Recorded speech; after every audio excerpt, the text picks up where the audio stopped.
Bueno, venga, el otro día vimos las características fundamentales del modernismo y ahora lo que vamos a ver son las características fundamentales de la generación del 98.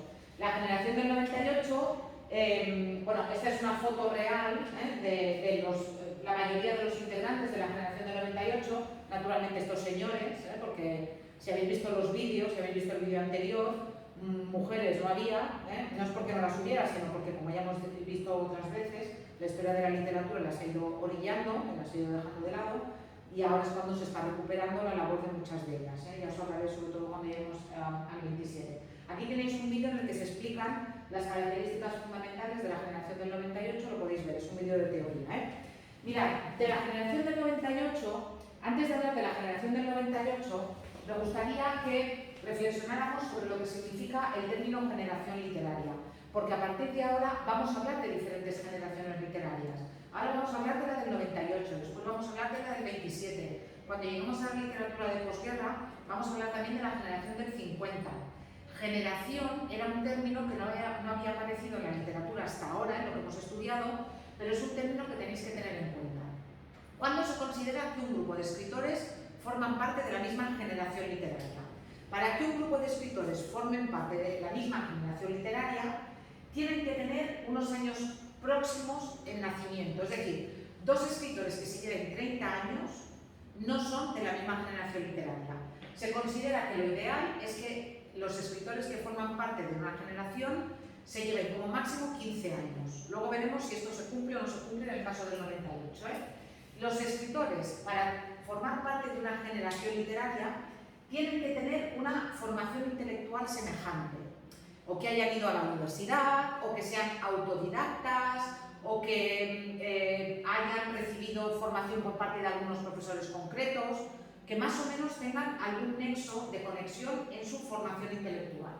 Se considera también que forman parte de la misma generación literaria esos escritores que conviven. Y cuando me refiero a que conviven, no me refiero a que compartan casa, sino a que participen en los mismos actos, a que se conozcan, a que tengan contactos personales. Se considera que una generación literaria tiene un hecho generacional que los marca. Algo pasa en la historia que hace que esos escritores hagan piña, se agrupen y se identifiquen de alguna manera como reaccionando a un hecho histórico concreto. También se considera que si los escritores pertenecen a una generación literaria, van a utilizar la lengua literaria de una forma particular, es decir, van a tener alguna característica de estilo, ¿sí?, que también permita agruparlos o que también permite identificarlos con esa característica en concreto. Y después también se considera que para que haya una generación, esa generación se tiene que alzar en contra de la generación anterior. Es decir, los del 98 dicen: nosotros rechazamos a los realistas, nosotros no tenemos nada que ver con los escritores del realismo. La generación se define también porque ellos son los jóvenes, ellos son los modernos, y entonces se están oponiendo a la generación anterior, que está anticuada, anquilosada, ¿sí? Vamos a ver si esto se produce en el caso de la llamada generación del 98, pero antes vamos a repasar un poco quiénes son los miembros de la generación del 98. Hay más nombres relacionados con la generación del 98, pero digamos que los indiscutibles, los que formarían parte del grupo de los excelentes dentro de la generación del 98 serían Miguel de Unamuno, que además es el mayor del grupo y el que se considera el líder del grupo, Pío Baroja, Azorín. Además, Miguel de Unamuno, Pío Baroja y Azorín firmaban manifiestos y documentos con el nombre de el grupo de los tres. Es decir, ellos tenían conciencia de que ellos formaban un grupo. A estos tres, que son mayores, se van a unir luego dos jóvenes, Ramón María de Valle Inclán y Antonio Machado. En el caso de Valle Inclán y de Antonio Machado, estamos hablando de dos autores que tienen una primera etapa de sus obras que es claramente modernista. Los primeros libros de Valle Inclán y de Antonio Machado se parecen mucho a la sonatina. Jardines, princesas, castillos, cisnes, lagos, nenúfares, mientras que la segunda parte de su obra se va a centrar más en los problemas de España, las preocupaciones sobre el futuro del país, lo que está pasando, qué es aquello bueno que ha tenido España siempre que hay que recuperar. Por tanto, sí que nos vamos a encontrar con que luego, en su segunda etapa, van a ser claramente 98istas. ¿De acuerdo? Entonces, esa sería la nómina, esos serían los integrantes. Visto lo que hemos visto, estos 5 autores ¿formarían una generación literaria o simplemente son un grupo de escritores que coinciden en el tiempo? Bueno, pues según la crítica literaria, sí que son una generación literaria porque comparten la mayoría de las características con las que se define la generación literaria. No todas, pero sí la mayoría. Para empezar, lo de la edad. Como os he dicho, entre el mayor y el menor hay 15 años de diferencia. El mayor, que es Miguel de Unamuno, es 15 años mayor que el más joven, que es Antonio Machado. Por tanto, ese rasgo lo comparten. Además, tienen una característica que los define a todos y que es fundamental. Buscan la esencia de lo auténticamente español que hay que recuperar, porque digamos que es lo bueno de España, en Castilla. Y es muy curioso porque todos acaban viviendo en Castilla. Pensad que entonces Madrid era Castilla, ¿eh? Sí, hoy en día no, porque han hecho la cosa esta rara de Madrid, Castilla-La Mancha y Castilla-León, pero antes era Castilla la Nueva y Castilla la Vieja, y Madrid formaba parte de Castilla la Nueva, es decir, era Castilla, ¿eh? Es muy curioso porque ninguno de ellos ha nacido en Castilla. Miguel de Unamuno era de Bilbao, Pío Baroja era de un pueblo de Donostia, cerca de San Sebastián, Azorín era de Alicante, Valle Inclán era gallego y Antonio Machado era de Sevilla. Sin embargo, por diferentes razones personales, todos acaban viviendo en Castilla o en Madrid, no todos en Madrid, porque por ejemplo Unamuno vivió y murió en Salamanca, Antonio Machado vivió muchos años en Soria y en Segovia. Entonces, van a ir a Castilla por diferentes razones y Castilla se va a convertir en el gran tema de la generación del 98. Eso también los une. Además de todo eso, como postura, digamos, de pensamiento que también comparten todos, es que son anticlericales. Piensan que el atraso de España viene fundamentalmente por el peso que tiene la Iglesia Católica. Que cuando en España hay sequía, o yo decía, pongo un ejemplo tonto, pero para que lo entendáis, que cuando en España hay sequía, en España no se dedicaban a hacer embalses para recoger el agua, sino se dedicaban a sacar santos por las calles para ver si llovía.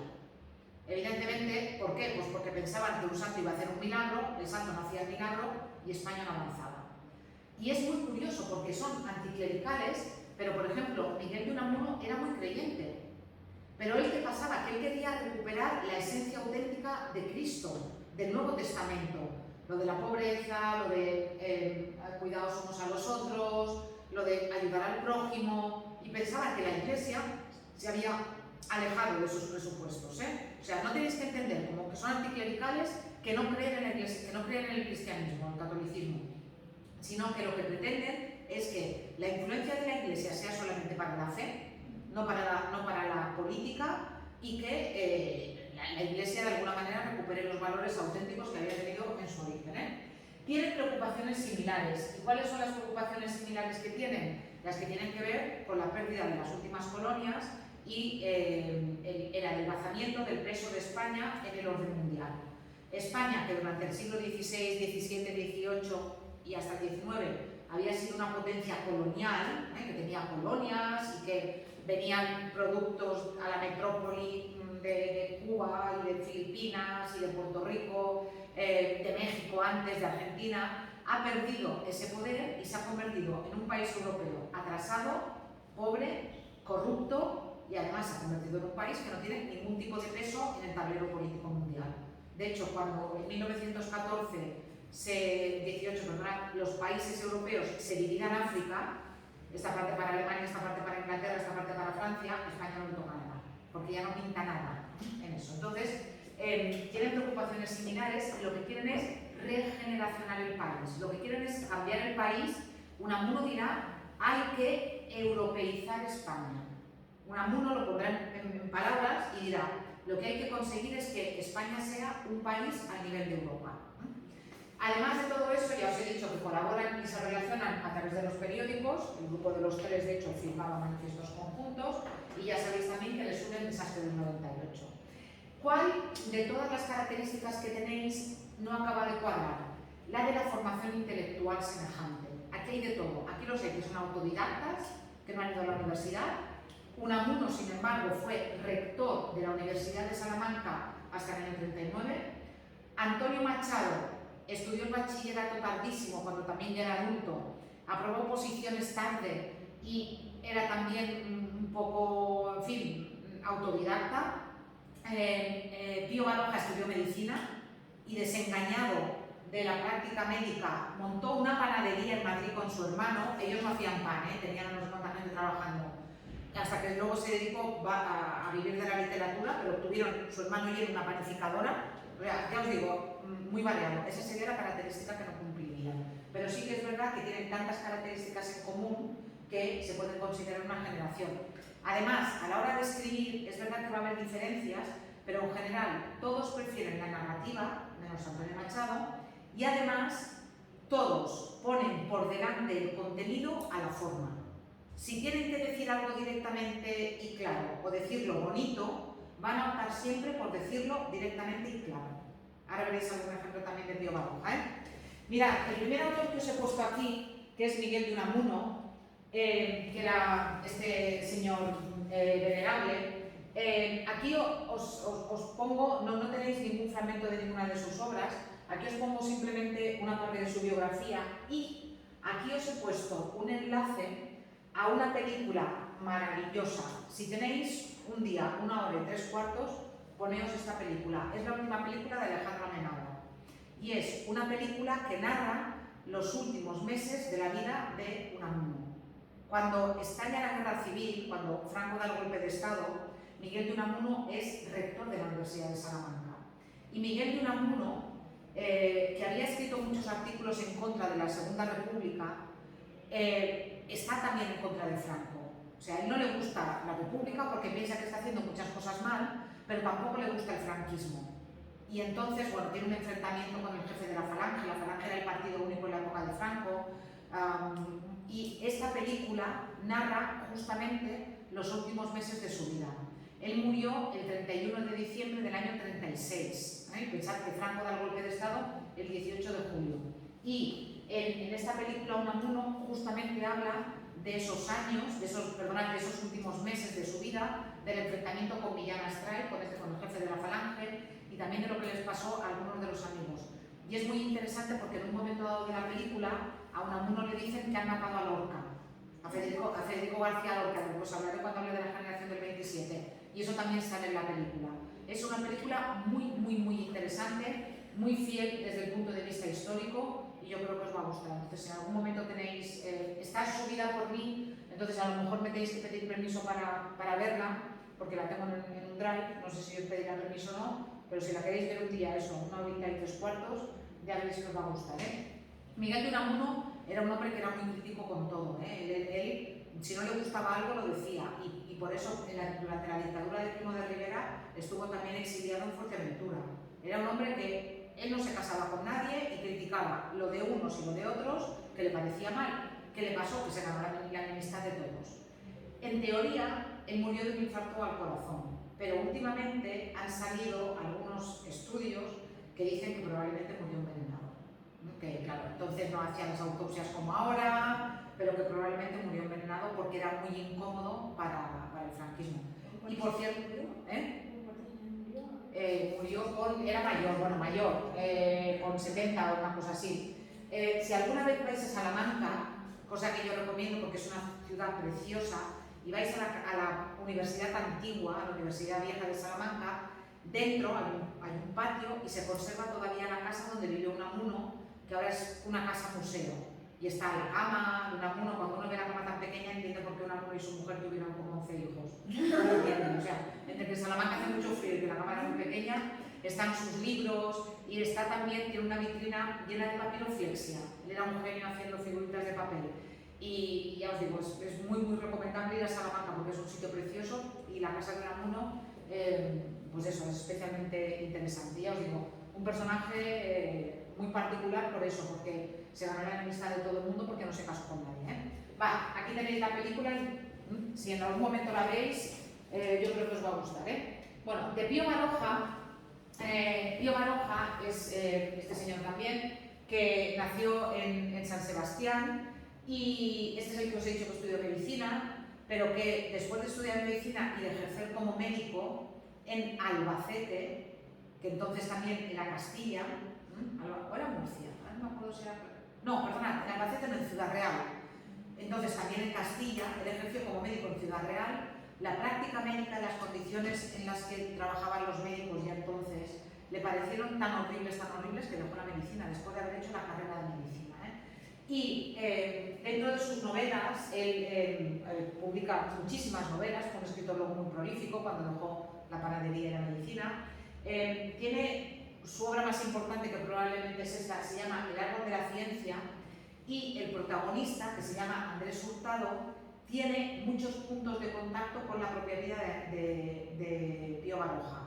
No es una novela autobiográfica, pero sí que es verdad que el personaje estudia medicina, también se desengaña de la práctica de la medicina, tiene también una situación familiar en su origen muy parecida a la de Pío Baroja, tiene muchos elementos. Y aquí tenéis dos fragmentos del árbol de la ciencia para que veáis la diferencia con los textos que vimos el otro día del modernismo. La princesa está triste, que tendrá la princesa, los suspiros escapan de su boca de fresa, y al mismo tiempo Pío Baroja está escribiendo esto.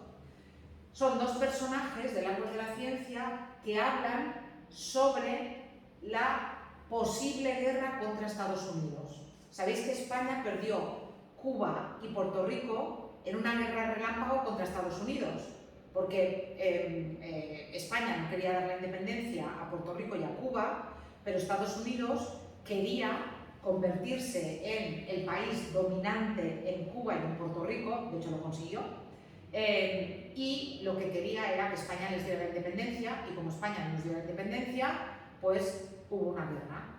Y en el año 1898. Y mirad esto, están hablando estos dos personajes, uno es Andrés Hurtado y otro es su tío, sobre si es posible que haya una guerra en España, que haya una guerra, que haya una guerra en Cuba entre España y Estados Unidos. Y mirad lo que dice. ¿Qué le parece a usted todo esto?, le preguntó. Estamos perdidos.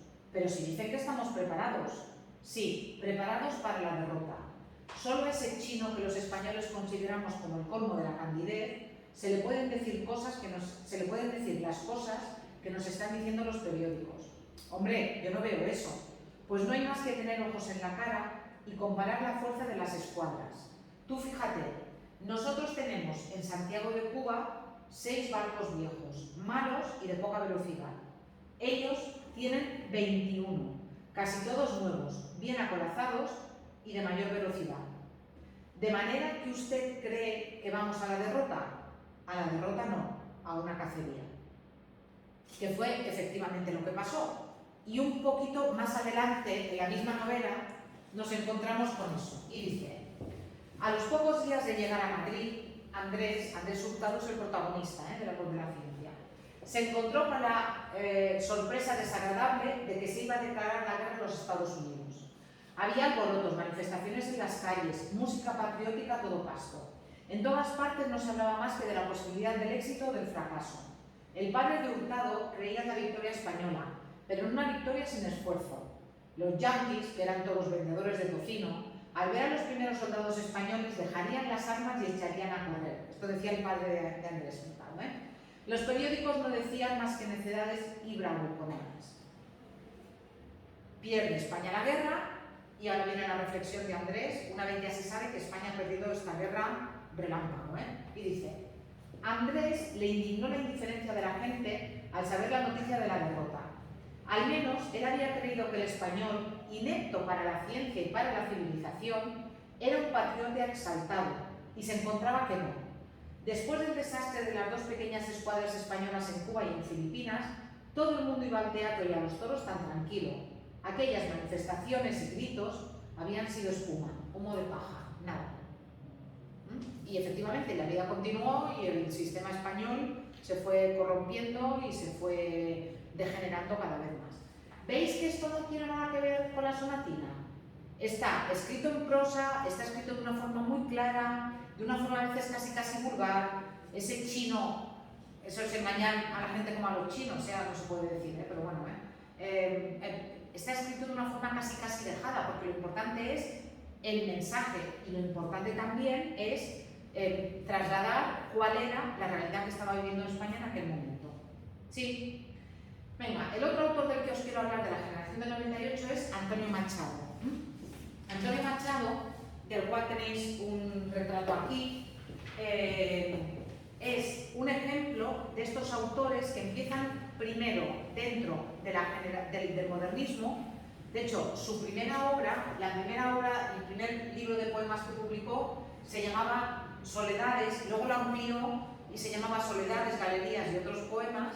Es claramente modernista, pero su obra más importante, y escribió muy poquito, su obra más importante, que es Campos de Castilla, es claramente 98ista. Ahora os explicaré por qué y de qué manera. También Antonio Machado es la excepción en el 98.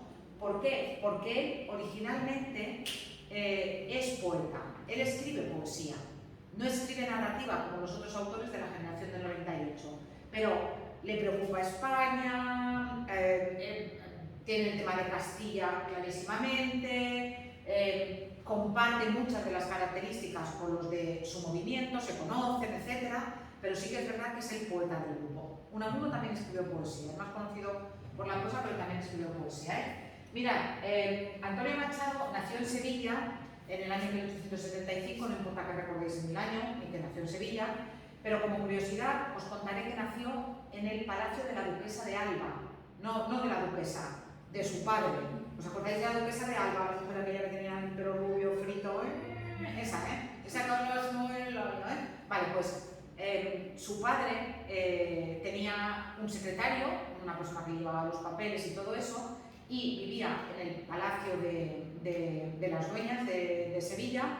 Y como era un palacio, es todavía un palacio muy grande y tiene muchas habitaciones, le tenía alquilada la habitación a la familia del secretario. Vivían en un par de habitaciones, vivía el padre de Antonio Machado y su mujer y sus hijos. Entonces, él nació allí. Y Antonio Machado tiene un poema en el que habla: mi infancia son recuerdos de un patio de Sevilla, y habla de un patio donde hay un limonero, y es el patio de la duquesa de Alba, bueno, el padre de la duquesa de Alba.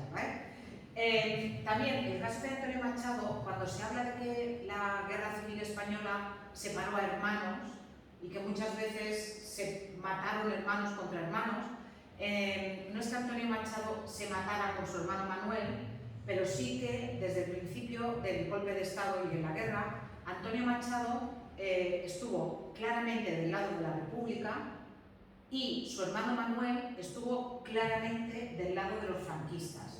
Hay sonetos dedicados a Franco escritos por su hermano Manuel. Y eso los llevó irremediablemente a la ruptura. Se dejaron de hablar y Antonio Machado murió al final de la guerra civil en Francia, sigue enterrado en Francia, se tuvo que exiliar, os contaré también de qué manera, ya os digo, separado irremediablemente de su hermano, con el que había escrito obras de teatro. Antonio Machado y Manuel Machado tienen obras de teatro, a lo mejor os suena La Lola se va a los puertos. Hicieron una película protagonizada por Rocío Jurado, basada en su obra de teatro. Y la escribían a medias ellos, pero cuando vino la Guerra Civil Española, rompieron definitivamente. Antonio Machado, como os he dicho, sigue enterrado en Francia. Además, el final de su vida fue muy triste, porque él, como era republicano declarado, él sabía que iba a tener muchos problemas con el gobierno de Franco. Entonces, mientras Madrid era republicano, él estuvo en Madrid. Cuando Madrid cayó, se fue con los republicanos a Valencia. Cuando Valencia cayó, se fue a Cataluña, que fue lo último que cayó. Y cuando ya cae Cataluña y se pierde definitivamente la guerra civil, los republicanos que pudieron se exiliaron a Francia. Y Antonio Machado se fue a Francia, además con su madre muy mayor, su madre tenía 90 años, su madre además ya tenía algún tipo de demencia senil, probablemente Alzheimer, y se fueron en un coche que estaba abarrotado de gente solamente con una maleta, y él llevó a su madre todo el tiempo en las rodillas, pero resulta que cuando llegaron como a 3 kilómetros de la frontera francesa, los obligaron a bajar del coche y a hacer el último tramo andando. Él tuvo que dejar la maleta, no, o sea, llegó a Francia sin nada, con su madre en brazos. Y él, que ya no tenía muy buena salud, nada, llegaron a una pensión allí en Coyula y él murió al cabo de unos meses, unas semanas. Y su madre le sobrevivió también dos semanas o una cosa así. Y él continúa enterrado allí, ya os digo. Y es una historia muy triste porque es estas historias de la guerra civil que, en fin, todavía hoy en día, cuando se celebra el aniversario de su muerte, hay un grupo de escritores españoles que van a ponerle una corona o le dejan un ramo de flores y recitan sus poemas. Antonio Machado, además, él decía que en su vida lo hizo todo tarde y mal. Él estudió el bachillerato, pero estudió el bachillerato en una escuela que, digamos, no estaba homologada, que era la Institución Libre de Enseñanza. Entonces, él tenía muy buen nivel, pero resulta que, bueno, además luego también se fue a estudiar a Francia y todo esto, resulta que, como él se fue, estuvo un par de años estudiando en Francia, cuando volvió a España, dijo, bueno, ¿qué voy a hacer de mi vida? Porque su padre era secretario del duque de Alba, pero no una familia rica. Entonces, se presentó a oposiciones a profesor de francés. Entonces, te podías presentar a oposiciones de profesor, aunque no tuvieras la carrera. Se presenta a oposiciones, como dominaba tanto el francés, aprueba las oposiciones y lo mandan a Soria. Su primer destino va a ser la ciudad de Soria.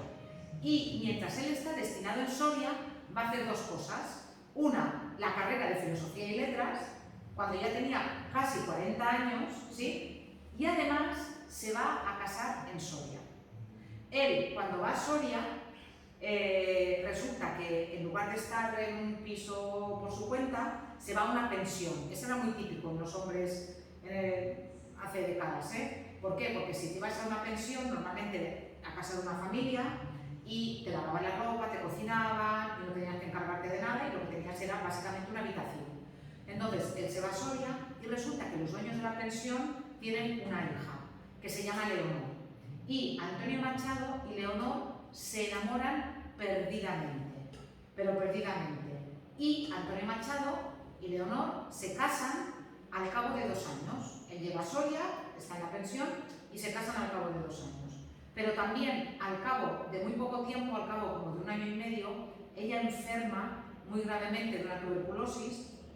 Rubén Darío, el autor de Sonatina, les presta dinero para que se vayan a París, porque se supone que hay un médico que cura la tuberculosis, y resulta que ella muere al cabo de muy poco tiempo y jovencísima, porque esta información me la había guardado, pero se casan cuando ella tiene 15 años.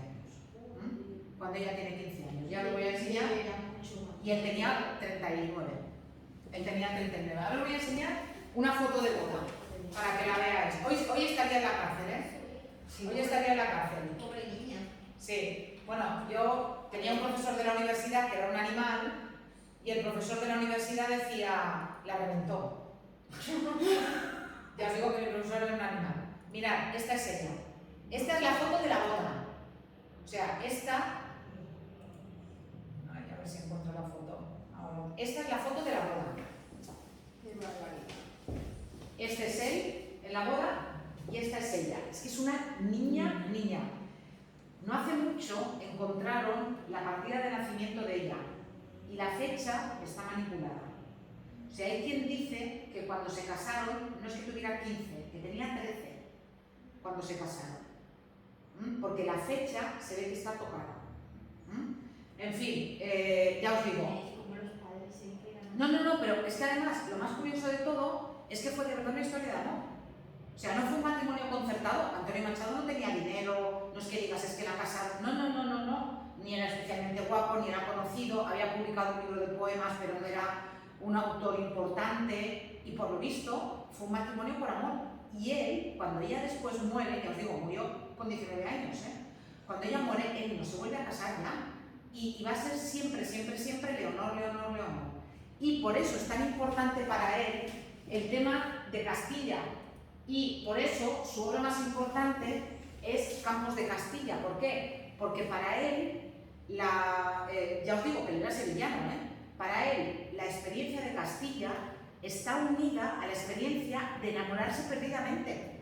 Si Leonor no se hubiera muerto, él probablemente se hubiera quedado toda la vida viviendo en Soria.